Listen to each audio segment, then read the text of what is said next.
The night air in Dubai was heavy with silence when the call came in.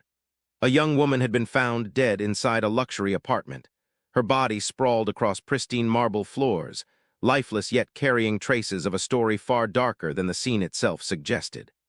At first glance, it appeared to be another tragic incident, one more statistic in a city that often hides its scandals behind golden towers and silence. But what investigators would uncover was far from ordinary. Her death was not random. It was the violent end to a secret that had been carefully nurtured, hidden, and finally exposed for the world to see. She was a nurse, an ordinary Filipina migrant worker who had left her family and homeland in search of opportunity.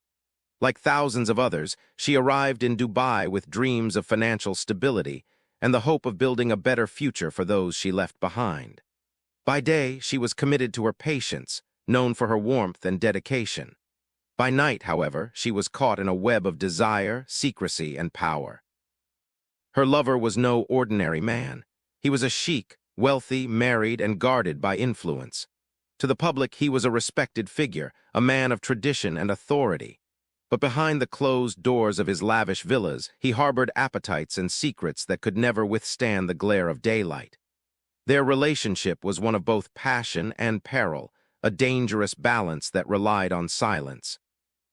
But silence has a way of unraveling. Hidden cameras placed where intimacy bloomed became silent witnesses. Whether installed by a suspicious wife, a jealous associate, or a blackmailer, they captured what was never meant to be seen. The recordings transformed a private affair into a weapon, turning love into leverage and secrecy into exposure. What began as a forbidden romance spiraled quickly into blackmail, fear, and finally murder. The nurse, once a woman chasing dreams of a brighter tomorrow, found herself entangled in a deadly game she could not escape. And as investigators pieced together the fragments of her final days, one question loomed larger than all others. How did a secret affair with a powerful man end in blood, betrayal, and a crime that would shock the city of Dubai? Maria had always known what it meant to struggle.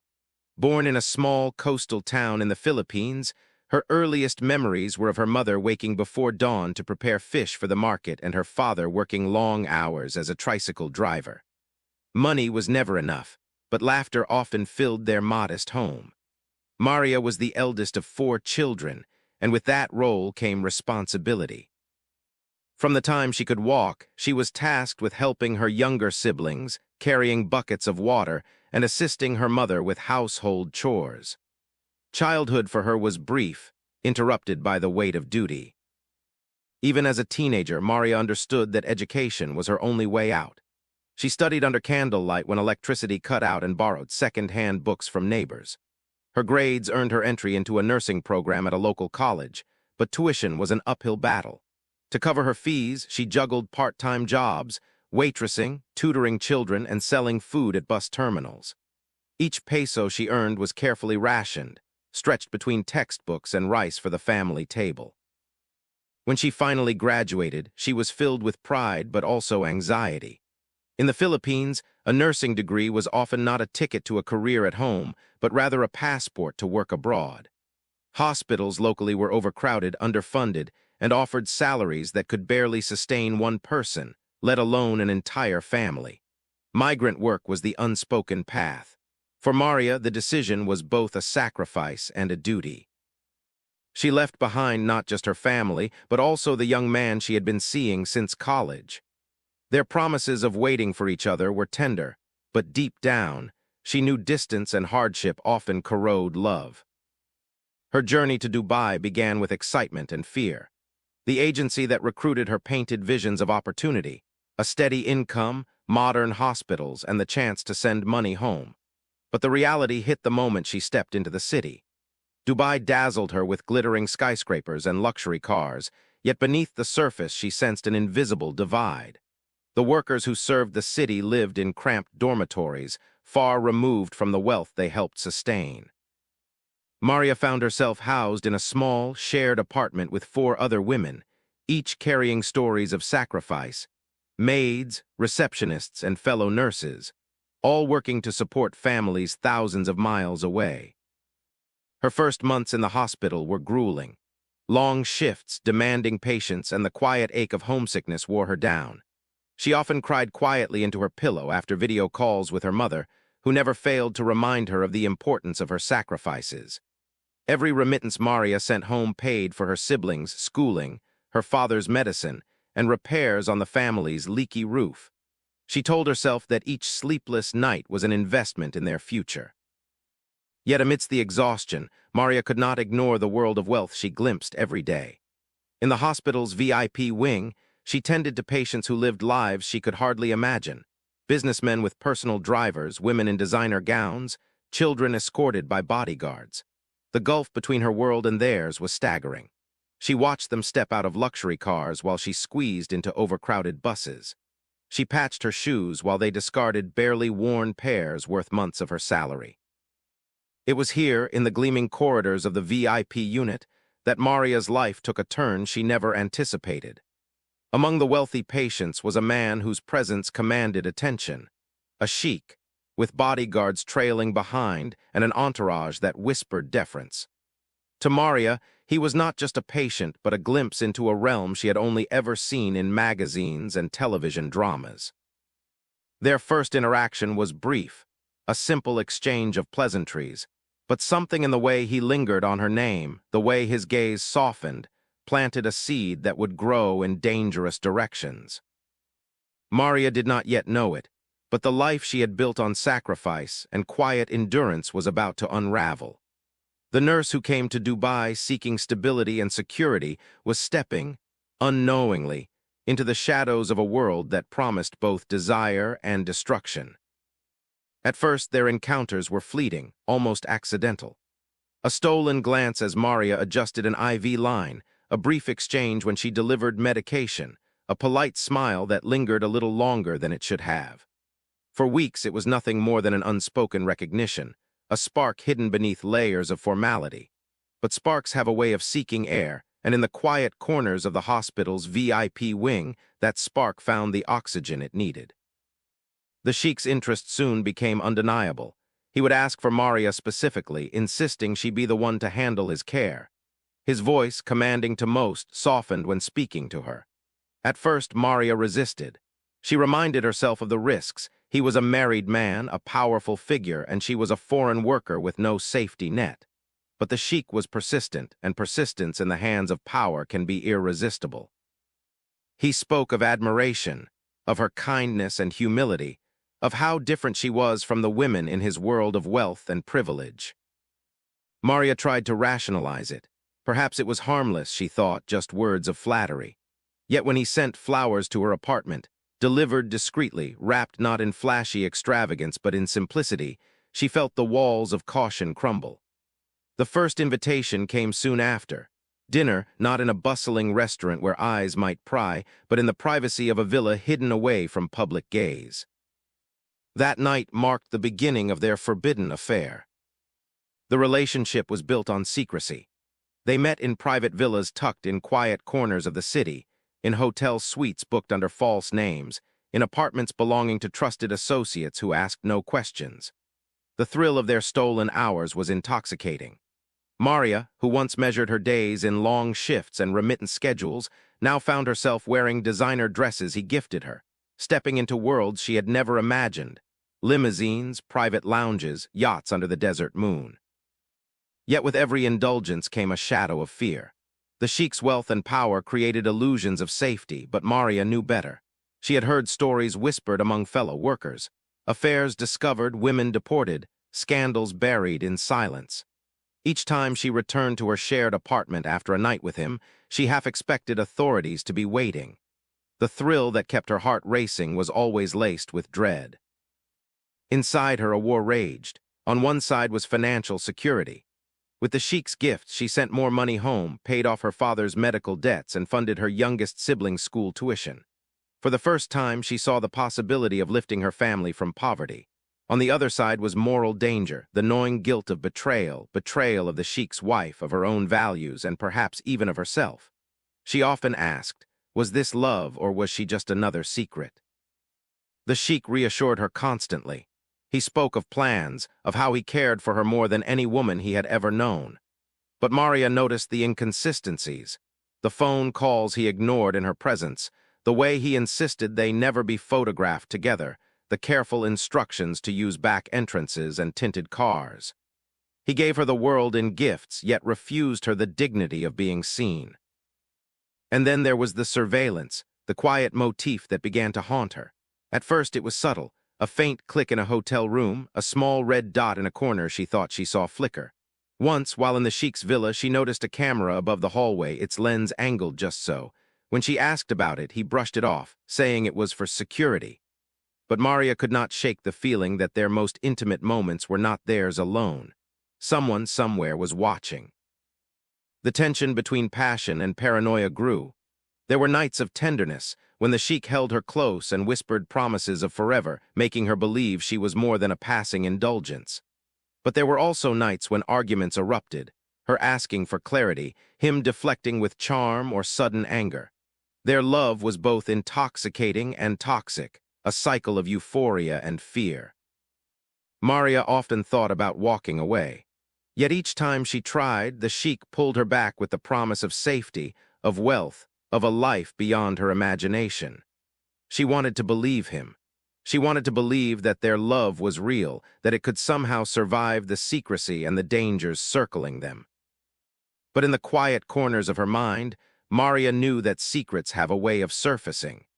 And if someone truly was watching, then their forbidden affair was less a romance and more a ticking time bomb, one that could explode at any moment, leaving destruction in its wake. For weeks, Maria convinced herself that her unease was nothing more than nerves, the natural fear of a woman entangled in something forbidden. But the feeling refused to fade. Each time she stepped into the Sheikh's villa or slipped into one of their secret apartments, she felt eyes on her. Not his, not the gaze of strangers, but something colder, watchful, mechanical, silent. The first sign was small. One evening, as she poured wine into a glass, she noticed a faint reflection in the polished cabinet across the room. It looked like a tiny red glimmer, no larger than the head of a pin, pulsing for a moment before disappearing. When she turned her head to look directly, there was nothing. She brushed it off as exhaustion from long shifts at the hospital, but the thought lingered. Another time, while adjusting her dress in front of a mirror, she caught a click, like the snap of a shutter. Again, silence followed. She mentioned it to the Sheikh with nervous laughter, but he waved it away. "Security," he told her. "My family has enemies. These cameras are everywhere for protection." His words were dismissive, but his tone held a finality that silenced further questions. Yet the inconsistencies grew harder to ignore. A bodyguard once gave her a look that lingered too long, as if he knew more than he should. A maid lowered her gaze hurriedly whenever Maria entered a room. And one night, while the Sheikh was away, she wandered into his private study to fetch a charger.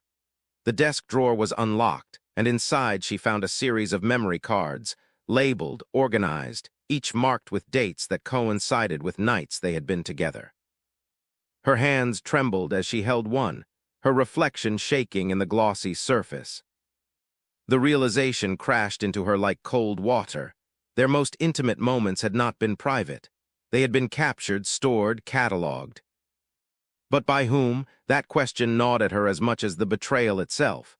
Was it the Sheikh himself, obsessively recording every encounter for his own satisfaction or leverage? Was it his suspicious wife, who perhaps suspected his infidelities and had planted cameras to catch him red-handed? Or worse, was it an outsider, a blackmailer within his inner circle, waiting for the right time to use the footage? The weight of these possibilities pressed down on Maria. Each scenario was dangerous in its own way. If the Sheikh knew, then he had reduced her to nothing more than an object of record, a secret kept on file. If it was his wife, then vengeance could come swiftly and mercilessly. If it was a blackmailer, then Maria was not only exposed but disposable. Her behavior changed. She grew more cautious, scanning ceilings and corners whenever she entered a room. Her laughter was tighter, her affection more guarded. The Sheikh noticed the shift. One evening, frustrated, he demanded to know why she had grown so distant. Maria hesitated, then confessed her fears. His expression hardened, his charm stripped away for the briefest moment. "You worry too much," he said coldly. "Trust me, No one dares touch what is mine. But that reassurance felt less like comfort and more like a warning. The shift in their relationship was undeniable. What had once been a dangerous romance now carried the suffocating weight of paranoia. Maria no longer felt like a woman in love. She felt like a prisoner in a cage lined with invisible eyes. The secrecy that once thrilled her now terrified her because she understood that their secret was no longer theirs alone. Somewhere, hidden in drawers or hard drives, were pieces of her life she could never reclaim, images and sounds that could destroy her family's honor, her reputation, and perhaps her very life. Each day that passed, the question grew louder in her mind. Who held the recordings, and how long before they were used against her? Maria had stepped into the affair believing she was navigating two worlds, the modest nurse and the Sheikh's secret lover. But now she realized she had been walking inside a maze she could not see, where every corner held a camera, every shadow whispered betrayal, and every moment was no longer hers to keep. And it was only a matter of time before the recordings surfaced, dragging her deeper into a game she could not win. The first message arrived on a humid evening, tucked between ordinary notifications on Maria's phone. At first glance, it looked like a mistake, a short, anonymous text with a link. She almost deleted it until the words beneath froze her in place. "You know what we have. Keep quiet or everyone will know too." Her pulse quickened. Hands trembling, she tapped the link despite herself. The screen lit up with a grainy still image, but it was enough. Her own face, unmistakable, framed by silk sheets and the Sheikh's shadowed figure beside her. It was one of their nights, private, supposedly safe, and now captured, stolen, weaponized. Maria's stomach turned. She deleted the message immediately, but the damage was done. Someone had proof that could destroy her. 2 days later, another message came, this time with more footage attached and a demand. $50,000 or your family sees this. Next time, the Sheikh's wife too. Maria's chest tightened. $50,000 was more than she could ever dream of saving, even with years of work. The number wasn't just threatening, it was mocking, a reminder of her vulnerability. But what frightened her more was the second part. Whoever held the recordings wasn't only targeting her, they were threatening the Sheikh's entire reputation, his marriage, his empire of influence. That night she couldn't sleep. Her mind spun with questions. Who was behind it? Was it one of the Sheikh's staff, his enemies, his wife? And what would happen if she told him?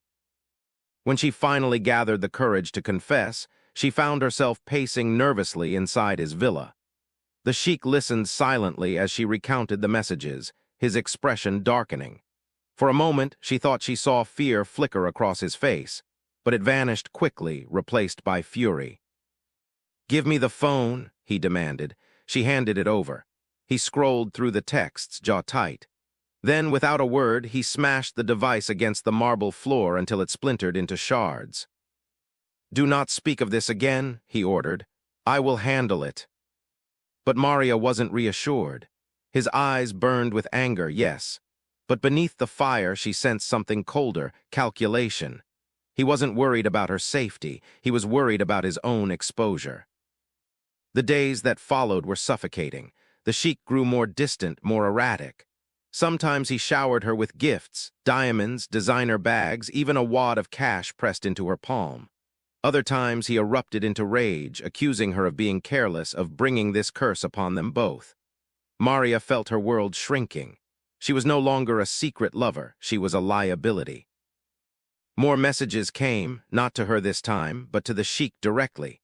She only knew because of the whispers she overheard, the sudden meetings he rushed to, the angry phone calls he took behind locked doors. His empire was trembling, threatened not by politics or rivals, but by a nurse who had simply wanted to help her family. Maria began to fear for more than her reputation. Fear crept into her bones, the kind that lingers in silence, the kind that keeps you glancing over your shoulder. She noticed cars trailing her on the way home, shadows in alleys, men she didn't recognize loitering near her building. Once, she came home to find her belongings slightly out of place, as though unseen hands had searched her room. Her friends noticed her change too. She was quieter, withdrawn, her once bright smile dimmed. When they asked, she brushed it off as work stress. How could she explain?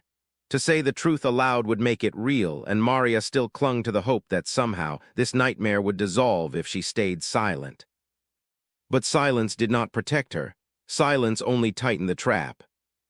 For Maria, the blackmail was more than just a threat to her reputation. It was the erosion of her control, the stripping away of her choices. She was no longer Maria the nurse, or Maria the daughter sending money home. She had become Maria the secret, Maria the scandal, Maria the bargaining chip in a game of power and fear. And as the demands escalated, one truth became clear. Secrets are never free. Someone always pays. Maria's world had become a stage where she was no longer an actress but a prop, moved, used, hidden. The blackmail had stripped her of every illusion of control, and though she still reported to work at the hospital, her days blurred into a haze of fear. At night, her phone buzzed with threats, and her dreams replayed those stolen images of herself, trapped forever in someone else's lens. The Sheikh grew colder. He was no longer the man who whispered tender words over candlelight or promised her the moon beneath the desert sky. Now he was curt, volatile, quick to anger. Sometimes she thought she saw guilt in his eyes, but it vanished behind the iron mask of authority. The blackmailers had put him in a corner, and Maria was the evidence. One evening, as she left her apartment, she found an envelope tucked under the door. Inside were printed photographs, still shots from the hidden footage. Her heart nearly stopped as she flipped through them. There she was, smiling faintly, leaning against the Sheikh's bare chest, caught in intimacy she thought was private. Scrawled across the final photo was a warning in block letters. Time is running out. Maria collapsed onto the floor, shaking. Whoever was behind this no longer cared about subtlety. They wanted her to know she was being watched. She went to the Sheikh that night, clutching the photos with trembling hands. His reaction was swift, violent. He snatched them from her, cursed under his breath, then struck the wall with his fist so hard the sound echoed through the villa. "Do you understand what you've done?" he shouted. "If this gets out, it won't be just me they destroy. It will be you, your family, everyone you love." Tears burned Maria's eyes. "I didn't plant the cameras. I didn't ask for this. I'm just as scared as you." But the Sheikh wasn't listening. He paced like a man trapped, his fury feeding on itself. For the first time, Maria realized how dangerous desperation could be in the hands of someone with power and pride.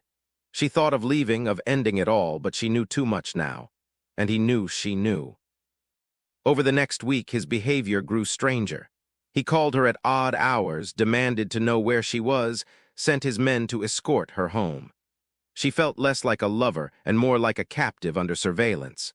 The warmth that once defined their secret was gone, replaced by paranoia. The breaking point came on a night heavy with desert heat. Maria was summoned to the Sheikh's private villa. When she arrived, the air inside was tense, suffocating. He poured himself drink after drink, his eyes bloodshot, his voice edged with bitterness. "They won't stop," he muttered. "Do you understand? Once they smell weakness, they take everything." He turned to her suddenly, his expression sharp. "And you are the weakness they'll use against me." Maria's chest tightened. "I never wanted to hurt you," she whispered. "We can go to the police, we can." "Police?" He cut her off, laughing bitterly. "Do you think I can go to the police? Do you think I can admit this shame? They would crucify me. They would strip me of everything." Silence thickened between them. Maria tried to steady her breath, but dread coiled in her stomach. The Sheikh's gaze no longer held affection. It held calculation, as though weighing her existence against his survival. When he approached her, she stepped back instinctively. His hand caught her wrist, firm, unyielding. "You should have stayed invisible," he hissed. "Now you've ruined us both." The struggle that followed was brief, chaotic. Maria's pleas echoed in the villa's marble halls, her voice breaking with desperation. But her cries were swallowed by the silence that followed, a silence interrupted only by the dull thud of finality. By dawn, Maria was gone. Her body was found hours later, sprawled across the cold marble of the villa's private suite. The official report would later describe it as suspicious circumstances, the kind of phrasing that cloaks truth behind ambiguity. But for those who pieced together the fragments, her friends, her colleagues, the investigators, it was clear that her death was no accident. It was the inevitable climax of a secret too dangerous to keep. The nurse who once dreamed of lifting her family from poverty, who sacrificed comfort for their future, had been silenced in the most brutal way. Her life ended not by strangers in the streets, but in the arms of the man who once promised to protect her. And yet, even in death, Maria's story was not over. Because the cameras that had haunted her still existed, the recordings still whispered in hidden places, and the truth of what happened inside that villa still threatened to surface. The affair had ended in murder, but the scandal was only just beginning. When the call reached Dubai's police dispatch, the message was clipped, almost routine. A woman found dead in a private villa, circumstances unclear. But as investigators pulled up to the high-walled property guarded by silence and armed men, they sensed immediately that this was no ordinary case. The villa belonged to a sheikh, a man whose family name carried weight in courtrooms, boardrooms, and even the corridors of government. Inside, the air reeked faintly of alcohol. Maria's body lay still on the polished marble floor, her face pale, her wrists bruised. Forensic officers worked in hushed efficiency, snapping photographs, bagging samples, noting every detail. Yet, as meticulous as they were, there was an invisible line none dared cross. The sheikh loomed nearby, his expression unreadable, a silent reminder of power. "Cause of death," one officer whispered. "Possible strangulation," the coroner murmured, crouching over the body. "But we'll confirm in the lab." Despite the grim evidence, the official tone of the room was already shifting. "Accidental fall," someone suggested. "Maybe intoxication," another added. No one wanted to state the obvious, not here, not under these walls. The sheikh's men insisted on controlling access, pushing the narrative of a tragic accident. Maria, they claimed, had been drinking, perhaps overcome by stress or illness. It was easier to accept that story than to challenge the powerful man pacing the hall, whose eyes dared anyone to contradict him. Still, there were things that could not be hidden. Maria's colleagues at the hospital had grown suspicious in recent weeks. She had confided in one trusted friend, a fellow nurse, about the threats, the photographs, and her fear that something terrible was closing in. That friend now sat in a small police station across town, trembling as she gave her statement. "She was scared," the nurse whispered.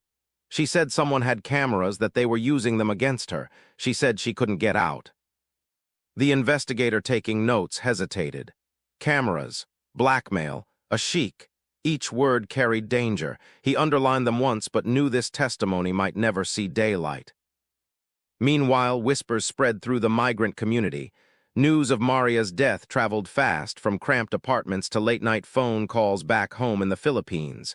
The official line, "tragic accident," was met with disbelief. "She was murdered," her cousin insisted in a Facebook post that quickly gained traction. "She told us she was afraid. She told us she was being watched." For the family, the tragedy was unbearable. Maria's parents, thousands of miles away, wept over the phone when informed of her death. They demanded answers, demanded justice. But justice in Dubai was complicated. Cases involving powerful men rarely reached open courts, and when they did, outcomes were often predetermined. Behind the scenes, however, investigators unearthed fragments that told a darker story. A laptop seized from Maria's apartment contained messages, long, fearful paragraphs to her sister back home.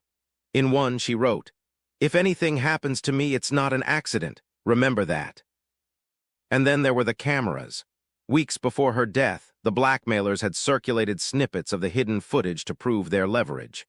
Though police never admitted it publicly, a junior officer leaked that investigators had been shown still images during questioning. Maria and the sheikh together, unmistakable, proof that the affair existed and that someone else had been watching. The sheikh's version of events shifted subtly under pressure. At first, he claimed Maria had collapsed. Later, he admitted they argued but insisted he left her alive. each retelling bent toward minimizing his role, casting her as unstable, even reckless. But her injuries told another story. Within days, the case reached the desks of higher authorities. Meetings were held behind closed doors. Forensic results were reviewed and rephrased. By the end of the week, the official statement was carefully crafted. A tragic incident involving a foreign domestic worker who passed away due to health complications. No mention of strangulation, no mention of bruises, no mention of cameras. But silence does not erase memory. Among Maria's peers, her story became a whispered warning. Among her family, it was a wound that refused to close. And among the investigators who handled her body that night, it was a secret that clung to their conscience. Even suppressed, truth has a way of surfacing. The hidden recording still existed, traded in whispers, copied onto hard drives. Rumors spread of a foreign journalist who had been offered clips, of an underground network willing to expose what the authorities buried. The Sheikh's reputation survived, but barely. His name became the subject of hushed gossip in circles that once admired him. For Maria, there was no justice, only remembrance. Her life, silenced in a villa, echoed in every migrant worker's fear, every whispered story of power and abuse. She had wanted to send money home to build a better future. Instead, she became another casualty of secrets too dangerous to carry. The investigation, officially closed, was far from over. In shadows, files were saved. In whispers, names were spoken. And in the hearts of those who knew her, one truth remained unshakable. Maria had not died by accident. She had been silenced. And the cameras that exposed her would, someday, expose them all.